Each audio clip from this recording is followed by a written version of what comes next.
Kornacki. From John McCain's legacy to the election that's going to be held in John McCain's state that he served for over 30 years today in Arizona, you talk about tribalism.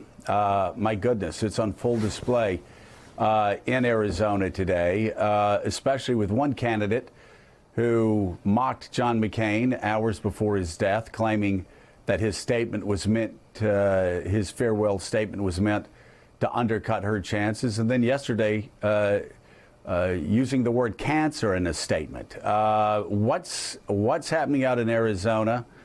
That's what Kelly Ward said yesterday, tweeting political correctness is like a cancer, said a day after John McCain died. Tell me, what's going to happen in Arizona today, and how split is the Republican Party there?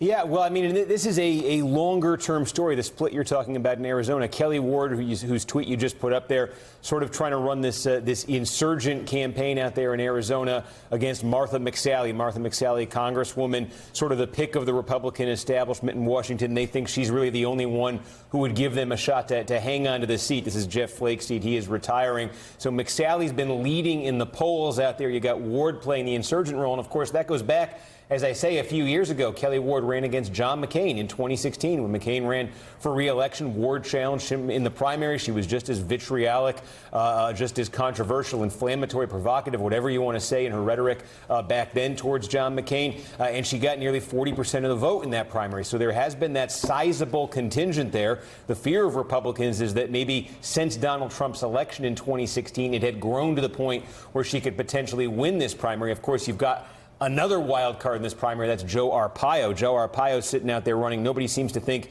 he's got much of a chance of winning this thing. But between Arpaio and Ward, there may be enough there. Certainly the polls are indicating enough there for McSally to prevail. One thing to keep in mind, you look at all of these last-minute antics by Kelly Ward. Arizona, among states, there are a few states in the country, maybe none, where more votes are cast farther from Election Day than in Arizona. Heavy mail-in voting state. So one thing you have to keep in mind when you look at Kelly Ward and what she said over the last couple of days, how many ballots were cast before any of this was even out there for public consumption?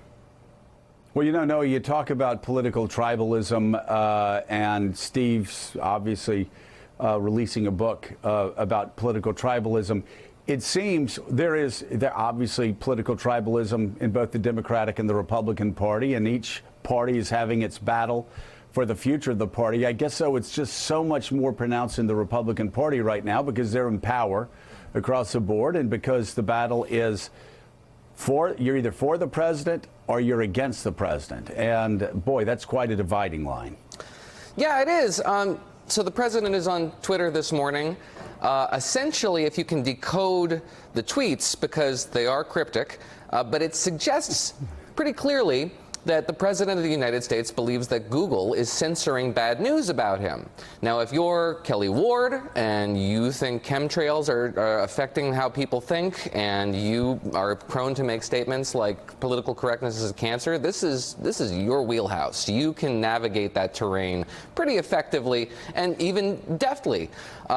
If you're any other politician, any other seasoned professional, came up through the farm team and you appeal to a broad coalition and need to get to 50+1, this is poison, and you want to do your best to run away from it. And it's almost impossible. You had, for example, Senator Inhofe from Oklahoma yesterday was asked about John McCain's spat with the White House, and he, rather than avoiding the question, tried to navigate it. And in doing so, he stepped on a landmine. He said John McCain essentially instigated this and kind of deserved it. There is no way to navigate the tribalism around the President of the United States because he puts you in very difficult positions. The only way to really effectively do politics as a Republican and maintain your support among establishment voters and centrist voters and the base is to just not say anything, is to just avoid the President and his behavioral tics as much as possible. That's a difficult thing to ask a Republican to do. You know, Josh, navigating, as Noah pointed out, the tribalism between parties and within parties is one thing. But in the larger scheme of things, the idea that mentioning John McCain and saying, well, he was a decent human being and he tried to do well. He made mistakes and tried to do well. You still, among some people, you get like a reaction to that, saying, hey, wait a minute, no, he wasn't that great a guy. Negative reactions to that from certain quarters of the right and the left. And I think it's part of this broader debate where basically the reason that McCain was so popular through his career and more popular than his policy positions were up until the economy really started falling apart in the fall of 2008, it looked like he had some shot of holding on in a presidential election where Republicans really should have had very little chance, but his superior popularity helped. There was a sense on the left that basically, people liked McCain personally, felt like he meant well, and that allowed him to get away with a policy agenda that was less popular than him, that they saw as negative to the interests of a lot of people. And so I think that grated a lot of people. While meaning well, moved into a lot of significant mistakes, most notably support for the Iraq War. I think a lot of the moral clarity that he had about foreign policy sort of blurred into sort of a moral overconfidence that led him to support some significant mistakes in the United States. And from the right, I think you had a sense that basically these well-meaning politicians so focused on global concerns, so focused on promoting democracy around the world, favoring immigration as part of an integration between the U.S. and the rest of the world, that was basically giving away your stuff. And so I think you see that critique from the Kelly Ward camp of the Republican Party, and I think you definitely see that critique from the left. And I think that's been part of the reaction both against the praise from McCain, but reaction more broadly against collegiality in Washington. People see when all these politicians can get together and say nice things about each other, they're sort of agreeing to screw you over while being nice to each other. And I think there's a lot of cynicism there that has fueled this. Gene Robinson, what I just have never been able to understand and what I've never been able to square is that the father of the modern Republican Party is a guy who would sit down and talk to Tip O'Neill every day. The father of the Republican Party is a guy who had a deal with Tip O'Neill. We fight like hell all day, but at 6 o'clock, we become friends. And at 6 o'clock, one time Ronald Reagan called Tip O'Neill a demagogue, I believe on Social Security or Medicare. He picked up the phone, he called him, and he said, hey, buddy, I'm sorry. I apologize. Sometimes when Tip O'Neill crossed the line, he did the same thing. They had a rule. They had an understanding. We fight within the lines, but after 6 o'clock, we are friends, so we can work together to do the nation's business. By the way, that guy, Ronald Reagan, he won 49 states in 1984. 49 states. He won 2 landslides. And I don't know if you know this, Gene, he even won Wisconsin.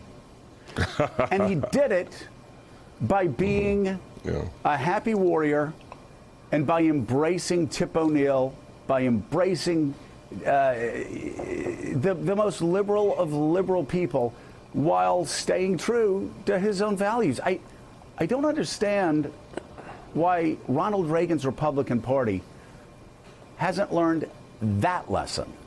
Well, Joe, that all seems so 20th century these days, doesn't it? It seems like a long time ago. I think the fact is that Ronald Reagan, the man who invented the modern Republican Party, would not be welcome in today's Republican Party. He would be a squish.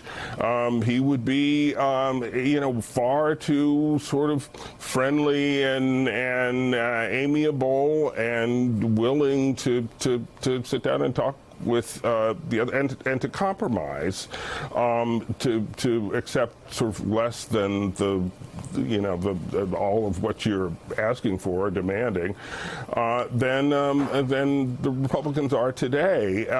And the irony, of course, is that senators, you will hear senators from Republicans and Democrats who talk of their genuine feelings for John McCain this week. Yet you didn't see that in the way they voted. You didn't see that in the way they spoke about him or treated him publicly, frankly, with their own constituencies at home, at least Republicans, because he was, for many Republicans, much of the Republican base, kind of a pariah. Yeah, and he was. Again, despite his voting record, despite a lifetime, I had somebody close to me yesterday talk about how John McCain was a liberal. It's just, you look at his lifetime of work, it is laughable that anybody would describe in 2018 John McCain, his voting record, his position on war, his position on peace, his position on budgets, his position on fiscal responsibility as anything but conservative. Well, listen, we'll be right back. Obviously, we've got a cast of millions with us this morning. It's all very exciting. It's like Night of the Thousand Stars, except it's in the morning. We're going to talk about, we've got some explosive primaries in Florida today, in Arizona.